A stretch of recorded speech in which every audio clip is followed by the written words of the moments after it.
cytogenetics continue to play an important role in our initial treatment recommendations for patients with CLL. The main branch point being whether the patients have deletion 17p or not. If patients have deletion 17p, we know that they're not going to have a good response to chemoimmunotherapy, both in terms of depth of response and also durability of response.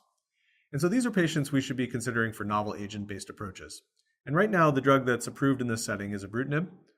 Ibrutinib, as you probably know, is an oral BTK inhibitor that tends to generally be well tolerated in patients, even older patients with CLL.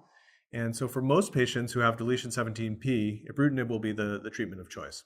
So despite all of the changes we have had in CLL therapies over the last few years, one thing that has not changed is the indications for therapy.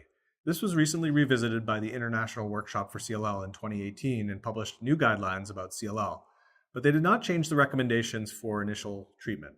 So these continue to include patients who have progressive cytopenias, anemia or thrombocytopenia, which would give them RYE stage 3 or 4 disease, patients with bulky organ-threatening lymphadenopathy or splenomegaly, and then patients who have constitutional symptoms that are being driven by the CLL, and these can include things such as unintentional weight loss, progressive fatigue, or night sweats. For this patient, he meets multiple IWCLL criteria for treatment. Interestingly, he does not meet the criteria based on his counts. There's no anemia, and the thrombocytopenia is mild. However, this patient has bulky lymphadenopathy and splenomegaly, and has developed significant constitutional symptoms, including progressive weight loss and fatigue.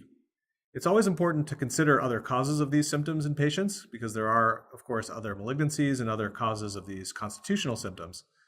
But in this particular patient, given the bulky lymphadenopathy and splenomegaly associated with constitutional symptoms, that certainly does warrant treatment by the IWCLL criteria.